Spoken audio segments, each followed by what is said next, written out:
After several years of working with debt portfolios, one thing I've noticed is that most people don't realize they're becoming overcommitted until it's already affecting them. Overcommitment rarely starts with a crisis. It usually begins quietly, disguised as just getting through the month.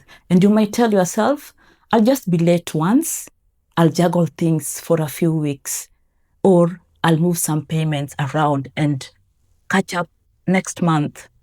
None of these things feel serious in the moment.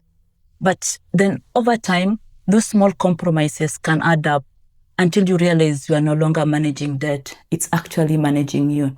In this video, I'll walk through some early signs people often notice in themselves when financial pressure starts building and why recognizing them early matters a lot. Financial pressure does not usually arrive all at once. It tends to show up as patterns, behaviors that repeat quietly over time. What makes this difficult is that many of these patterns feel temporary or reasonable when they first appear. So what are some of these early signs? The subtle ones that suggest overcommitment may be forming beneath the surface. When pressure builds gradually, it often shows up in small, repeated behaviors. And here are some 5 common signs people often notice in themselves when they may be becoming overcommitted. The first one is you're using one form of credit, like a credit card, overdraft, or loan to pay another form of credit. And the second one is that you are deferring everyday bills just to keep up with the loan repayment. The third one, you are avoiding bank notifications or emails because you already know what they'll say and it's not something good.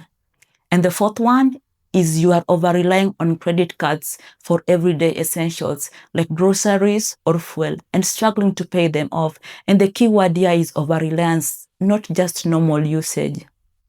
And the fifth one is you are considering refinancing or extending loan terms purely to reduce immediate pressure rather than as part of a broader long-term financial strategy. And if any of these sound familiar, you may not be alone, but it's a sign for you to pause, a sign to reflect and take action before short-term juggling turns into long-term struggle. And one of the hardest parts about overcommitment is recognizing it early. And you see, when financial pressure builds gradually, it's easy to normalize the stress and keep just pushing through the month, even when things start to feel overwhelming. In practice, different pathways may exist depending on individual circumstances. And for most people, the first step is simply reviewing their own situation, reassessing their priorities, adjusting their spending, or making small changes here and there just to reduce pressure. Others may choose to seek guidance from a licensed financial advisor to just help them think more clearly about their circumstances.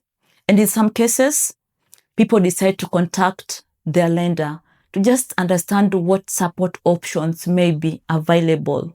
And it's just important to understand that lender options are typically assessed on case-by-case basis, and outcomes can really vary depending on the circumstances presented. And not every request is approved, and not every option might be suitable. But recognizing pressure early often creates more space to consider what options may exist for someone. And so, the earlier you reach out, the less impact it may leave behind. And early communication creates flexibility, but silence limits it. And overcommitment doesn't have a single cause. For some people, it builds gradually through small decisions made under pressure. For others, it's the result of life-changing events unfolding, like income shifting or even unplanned expenses arising. And what matters isn't how it started, but recognizing when things begin to feel harder to manage, understanding how financial pressure can develop in different ways, can just make it easier to notice early signals and for someone to respond thoughtfully through it all. If you find judgment-free explanations like these useful, especially content that help you notice things before they become overwhelming, you're welcome to subscribe for more educational content. Or now, credit and debt actually work. Thank you for watching this video. See you in the next one.